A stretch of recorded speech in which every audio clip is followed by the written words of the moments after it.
Alrighty. Hey, Mana community. This is Brandon Vanetta here.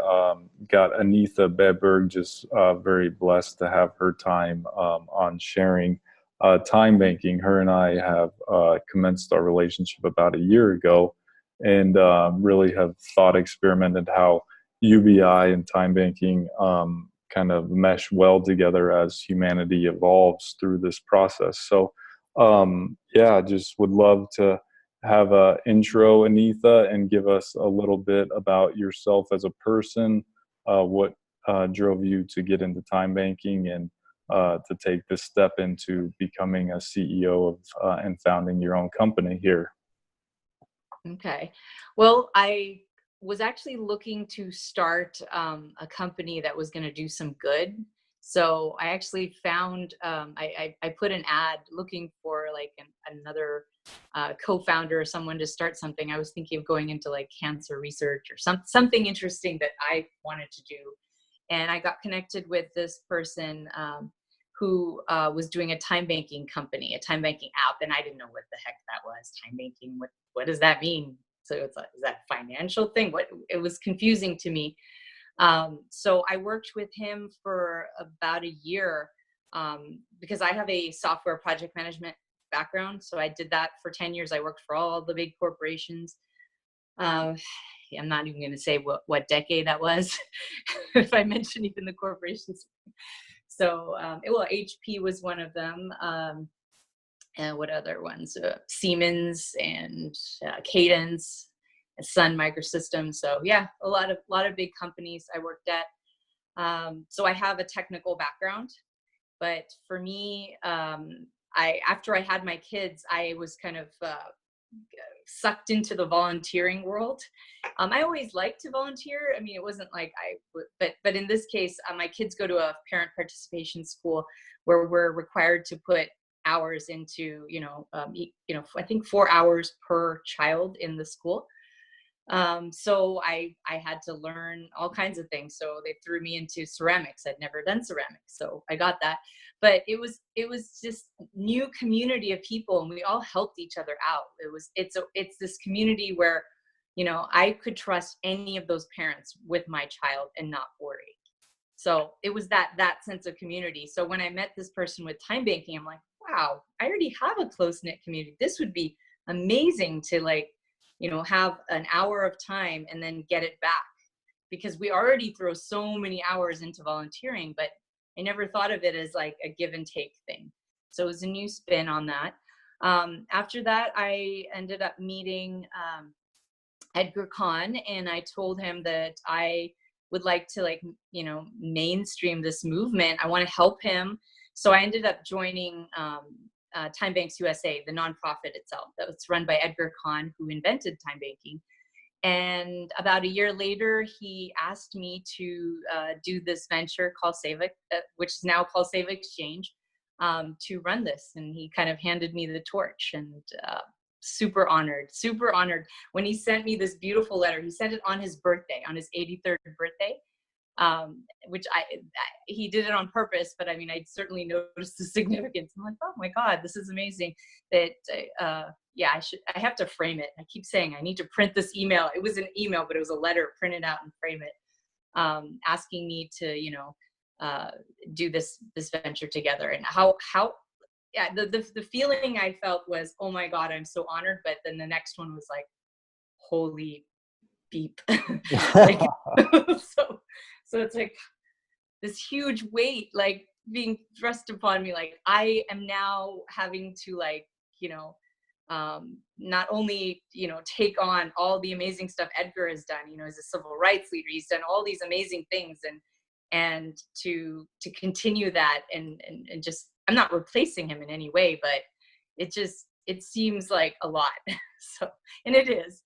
But I think I've put in a ton of effort over the last year, and I think we've done pretty good for ourselves so far. Absolutely. Yeah. The main points that stuck out to me when we first met were like you being a mom going through this journey, and what sacrifices moms go through that are not necessarily quantified in a monetary value. That is so sad that our society's gone down this path and almost like looked down upon to some degree, because we just had our second daughter, and man, what women go through through pregnancy and motherhood is like, you cannot quantify the importance of what a mom goes through. So I just have so much respect for you, for what you've done for your kiddos and to your community, because that is something that I really think, if I was looking at resumes, if someone put mother, father on their resume, that shows just how valuable that person is over a degree or other experiences, because being a parent has been one of the most challenging things that I've gone through, and I've learned so much through the process. Do you feel similar, that you've learned a lot? Oh, of course. I mean, the amount of things we can take on all at once and process it, and like, you know, I remember when I first became a mom, I was still working at a startup company, and that was like 60-hour weeks. I was fine working the startup life. That was like no big deal, because then you got weekends, you get sick days. But then when I actually took time off and I left that job and I was suddenly home, and I was like, oh my God, I'm the only one responsible for this kid. What happens? Like, it's scary. It was much more scary to me at the time being a mom, like a new mom, than, you know, taking on a big, you know, all these huge tasks. And my, you know, I had these clients like Samsung. They're all very, you know, demanding clients. I could, no problem, easy. But parenthood Breezy, yeah. scared me like crazy. But now, I mean, I think it's reversed now. I mean, I've my kids, my daughter's already almost, you know, she's almost a teenager. So it's been a while for me, but I definitely appreciate that. But one thing I wanted to mention to you, that one of the things that also drove me into this reinventing volunteerism and, you know, moving from volunteerism into time banking is, I heard from a military mom who has her own startup, that moms, especially military spouses, you know, spouses of military workers, they actually are forced to volunteer within their communities to the detriment of their careers. And when I heard that, I'm like, we have to change that, because that's ridiculous. Wow. I mean, most people volunteer and then they, you know, launch new careers from their experience, but it's the opposite for them. So I definitely want to help them. And even my own experience going back, I did attempt to go back to the workforce. But you could be an ex-con, you could have been in a mental hospital, you could have done, I'm not saying any of these things are bad, but being a mom was like the last resort for someone to hire. I That's appreciate wild. you. Yeah, I Yeah. appreciate how you said that moms put up with all this, but the moment they, I mean, it's illegal. Every interview I went to, they asked me, how old are your kids? How many do you have? It's illegal. They shouldn't ask. But I mean, what if I don't answer?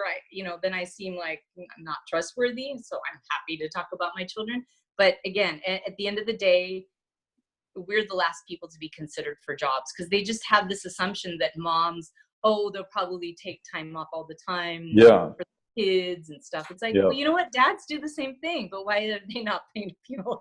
So. Yeah, but the grunt goes usually to the mom. Yeah, and just going through this too, of like how backwards we are of how to equip young families, because that's like some of the most vulnerable times for those children to like adapt into, like the first 3 years. I did a lot of research on it, of like the first 3 years is like what they just thrive on, of trying to set the foundation on, and that's like so important to have a good investment into that sort of that time of their life. And we don't equip families at all to spend time with their kids, you know. And one of the arguments in the UBI world is, what do you do with your life if you get a UBI? You'll just be lazy. It's like, let's become good parents again. Let's become good friends. Let's become good community members. Like, your job isn't what makes your purpose. Like, your relationships and how you interact with each other creates a far bigger purpose on this planet than you going for a 9-to-5 job or whatnot. So Exactly. 100% agree. Yeah. Thank you so much for giving a brief intro. So yeah, like if you could give us a bit more on, I've been grateful to be on a call with you and Dr. Khan as well. He is a visionary for Yeah. sure, way ahead of his time with what he was presenting. So yeah, would love to hear more about time banking, the challenges that timebanking.org has had, and kind of what your solutions are to solve those problems. Okay. Well, I mean, I don't know if did I describe time banking? Time banking is when you're within a trusted community. Every hour you give to someone, you get an hour credit back, redeemable for something later on, anything you need. So that's essentially the premise. It goes back to thousands of years, like barter. You know, you give me this, I give you that. But time banking is strictly services, not necessarily trading assets. Although there are communities throughout the world, community exchange system that kind of do both. They exchange goods as well as services. But I mean, they include time banking in their framework. So timebanks.org, that's the website. It's been officially called Timebanks USA, but they're not just in the USA. So they've dropped the USA from their logo, but people still refer to them as that. They started in 1995. Edgar Kahn actually came up with the idea when he was in his 40s. He got a heart attack and he was only given 2 years to live, and 2 hours probably that he could be useful in the day. So he thought to himself, what can I do to be useful? Even in that state, it wasn't like, I'm going to go party it up for the next 2 years. It was, what can I do to give to society? And because he's all about giving. I mean, his entire life, he's an amazing human being to know. I feel very blessed every day to talk to him. So he came up with this concept of time banking. He didn't actually give that name until he went on a show with, what's his name? Ralph Nader. And he asked him, what is this thing called? And then he's like, oh, time dollars. That's how he did that. So the name became the Time Dollar Institute. So I asked him that. I said, you know, when I have to explain to people what time banking is, it takes a lot longer. But when I say we're doing a volunteer exchange, they get it in a second. So why did you come up with that? I wasn't trying to insult him, but he's like, yeah, this is what happened. I only had like a second to come up with something. But I mean, the name stuck, and there are time banking communities throughout the world. I mean, there are millions of people who are affected and touched by, grateful to Edgar for coming up with this concept, whether they're using their Timebanks USA software or not. Edgar just wants to spread the word, and he was really happy when I said, I know how to mainstream this. I can do this. Let's do this. So that's has been his dream for over 20 years. Awesome. Yeah, I've heard of time banking for a long while actually too. I think similar to when I got into cryptocurrencies and digital assets here, and I never could see them not interacting with each other, because part of what I understood of the challenges that the time banks have is they don't necessarily communicate with each other with I'm going to say the term, the asset that each people redeem, the time credit. Yeah, in silos. Yeah. Yeah, so they don't talk to each other. So that interoperability is a huge problem for the scalability of something like this to take shape. And then always what really is an interesting rabbit hole to go down is like all blockchain like protocols really have a time dependency to it. Like Bitcoin is every 10 minutes a new block is created, and it's called proof of work. When you get into this time credit system of like actual human labor work that creates the issuance of the new asset into circulation is like a really interesting thing to think about, of what this could do for humanity and what we could do as communities to really empower ourselves, and create the future that we want. And that's what really interested me to continue building such an amazing relationship with you guys.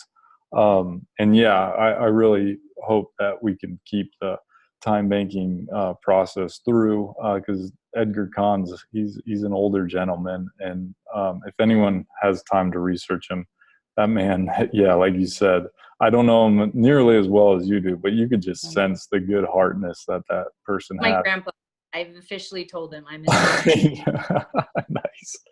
We Make need him hot more chocolate. He stays over. He likes hot cocoa with hot milk. go. Nice, So nice. cute. That is pretty cute for an older Yeah.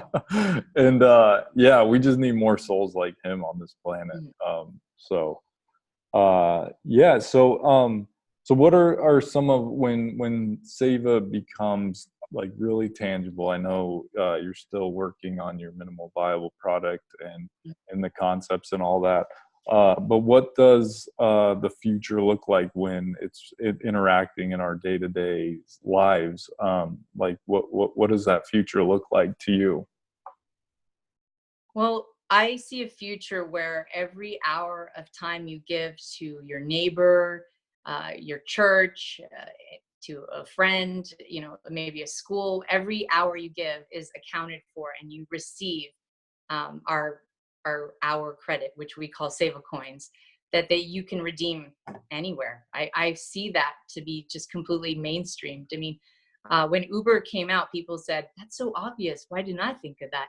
I feel like this is what's going to happen in 5 years. It's so obvious. Why didn't I think of that? Well, we want to be that. We want to. I mean, I'm not saying we're going to be pursuing our strategy like Uber, but I feel like it's an obvious thing, and it's all about underutilized services. Uber was about underutilized assets, right?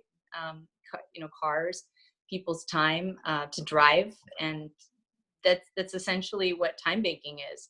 To you know take those assets that we have to share, like all the wonderful things, skills and interests that we have that aren't necessarily on our resume, but to be able to offer our passions to someone else and help them, and especially if it's something that they critically need and I'm really good at something, but it's not necessarily my day job, and matching those people together.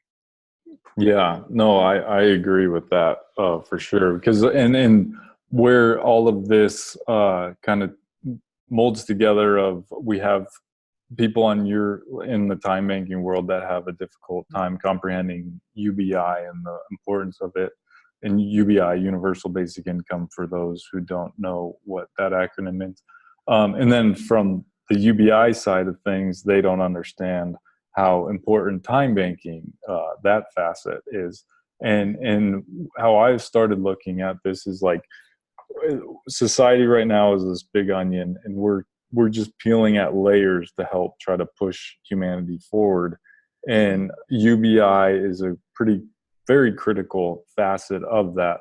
But when you start looking at kind of where Andrew Yang's coming from, he's like looking at the job displacement as the big problem. And I 100% agree with that concern.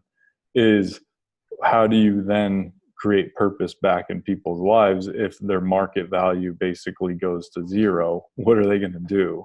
And that's where time banking is so critical, where we don't get humanity in this state of dystopia because people have felt like their market value is zero. And that's how people create their purpose, is by their market value. And no, we need to reshape what people's purposes are. And I think time banking is one of the best solutions that I've come across.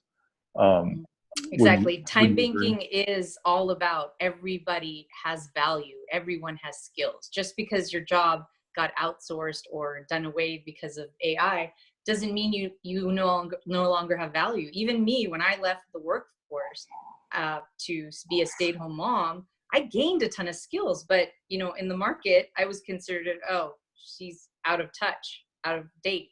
But that's not true. Every single person has so many of these soft skills that they're touting, like, oh, this is so important. Well, motherhood gives you a ton of soft skills. Patience, for one. Oh Communicating. man, yeah. Patience. Communicating with. Think about it. I don't want to insult my fellow engineers, but it was like, being managing a group of engineers is very similar to hand holding, with kindergartners. Sometimes you have to be careful with their egos and tread lightly.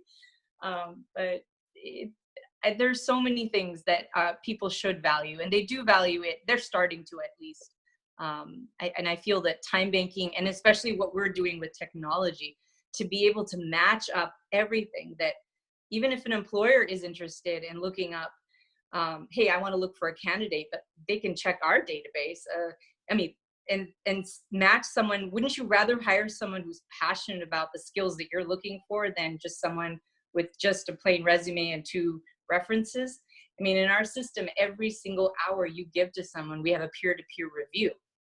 And that's, let's say I want to change my job, and I mentioned before ceramics, I've done at least 500 hours of ceramics over the last 7 years. If I had already been on my system, every time I gave that time, I would have had a peer-to-peer review.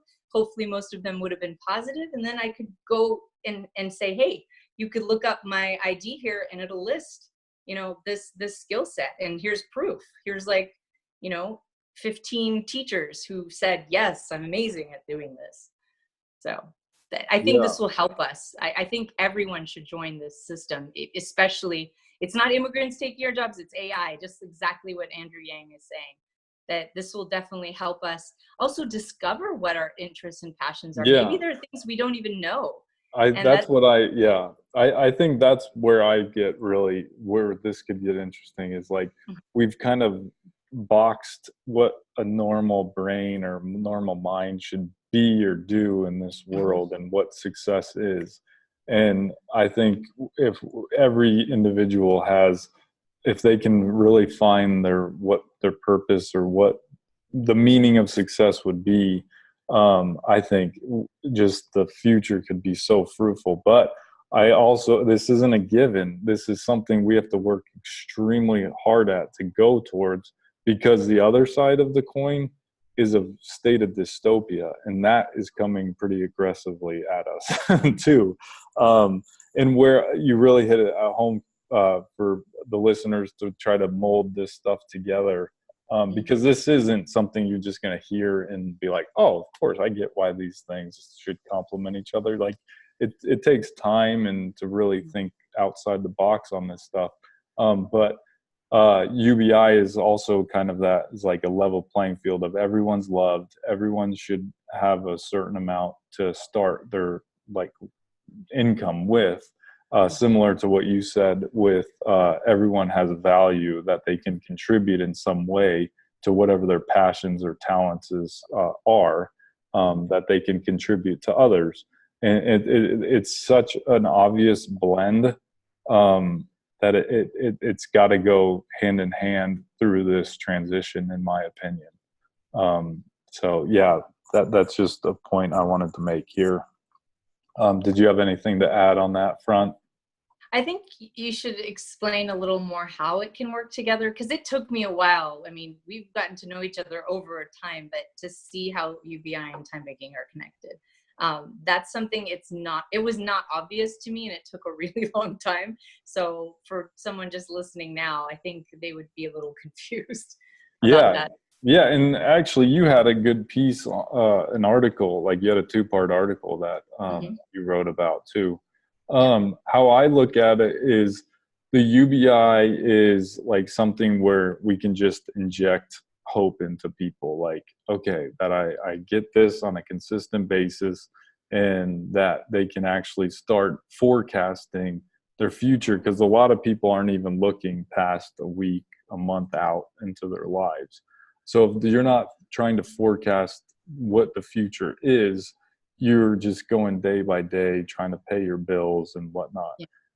So if you can get the mentality to forecast and look ahead a little bit, then things like time banking and trying to pursue different passion projects become more realistic. Because like me personally, I wouldn't be able to do what I'm doing, and this is my passion project, is going down the route of Manna and Mannabase, if it wasn't for my amazing wife and her employer. I would have to I was in oil and the power industry as a mechanical engineer in that front. And I was miserable. I saw like the oil side of things and the corruption that's there, and it's like, oh my gosh, this problem's way bigger than what the argument of fossil fuels is contributing to climate change. So yeah, I think it's important to get people to feel like they won't just die if they quit their jobs or whatnot, to pursue something that they're passionate about. So to me, it is a fundamental, like foundational layer to have happen, because if you don't have that, then people's attention can't go towards their passion projects and really flourish this time banking logic. When you mentioned that dystopia thing, and you had asked me, like, what do I see in vision? I can see this utopia of everyone having a job that they're passionate about, because we matched them to the things that were critically needed, and then they launched careers in what they're happy to do. That would be an amazing world to live in. Absolutely. Not just a day job that pays the bills, but they're happy to go do their job. And regardless of the income, hopefully they get a good income, steady stream, but they're so happy that, you know. And like with that sort of outlook, like the UBI becomes irrelevant at that point. You know, like there is a way that could become obsolete if people are flourishing in what they really enjoy and can meet their basic needs. But the UBI is just the quickest way to inject hope into humanity. It's the step to get to that stage, is to give people that security, that, you know, the basic needs, to pay for those basic things. I had Scott Santons on a bit ago, and he explained it, something that I haven't been able to explain well, but he was explaining how he was crowdsourcing his UBI that he's been able to crowdsource. And he was like, I never understood the difference of economic security, of like knowing that value's coming in no matter what, versus the like just the typical what normal people have in their minds of like the economic insecurity. And if you don't know that difference, and that is a big challenge of like having people understand the difference of that. Because if you don't, then you don't know any better. You don't know what you don't know. So yeah, I thought that was an interesting way. He explained it really well. If anyone wants to learn more on that one, or everyone in the UBI world knows about Scott Santon. He's the founder of Patreon. I met him at a UBI. I think that I went to this conference. It was like the most pivotal conference of my life. I feel like I met all the people that I will, in my current 5-10 years, will be interacting with almost like daily. Scott was one of them. That's but awesome. Congress folks, a good friend now is state representative of Hawaii, Chris Lee. He is a big UBI component, and I got him hooked onto time banking, and even Scott, talked about time banking with him. So it should go hand in hand. UBI in itself is not the end all solution. And time banking can, but it needs a little help, and then together that would be a great solution, along with healthcare, universal healthcare, and education. Exactly. And I love what you're all about, and I have so much respect for you, Anitha, and the team you've created. I know it's been challenging, but all this will happen. It's meant to happen. So is there anything you'd like to close out, people that would be interested to learn more, or get in touch with you? Sure. The best way to learn more about time banking is to go to, we have like a training website called gatheringwithapurpose.net. It's some free training material. So you can go sign up there, and you will not get spam. They do not send any spam. It's just literally you put your email, they'll send you some training material. And if you want more, I think it does cost a little bit, but the basic stuff is free. It's good to get into that, as well as our timebanks.org website talks about tons of information. And you can even find a time bank near you. If you're lucky enough to have a time bank near you. I know, are you near Tampa? No, you're not in Tampa. Yeah, I've communicated with them. Okay. It hasn't worked out quite yet. The So best thing that's for a pretty me. big one. In Ohio, we have several large time banks there. Crooked River, as well as the Mahoney. What is that? I forgot the name of the whole thing, but there's a ton in Ohio. But yes, I hope in the future that every zip code will have a time bank. And if you're really interested, take the lead. Have your church come sign up for it. I mean, churches are ideal because you already have that close-knit community and that trust built in. But just put it in. Churches first, gave us that pushback of, well, we already volunteered just for the sake of volunteering. And I said to them, that's wonderful, keep doing that. But now if you move to the time bank thing, donate that time to the most people, the people in the most need, right? So you're doubling your volunteer impact. So I think time banking is a win-win, no matter how you see it. That's how I'll end it. Awesome. Well, thanks so much, Anitha, for your time, and you're really an inspiration to keep fighting the good fight here. So, yeah, we look forward to seeing this journey continue. And thanks for everyone for listening. And we'll have a few more guests coming soon too. So, thanks everyone for being on this journey with us.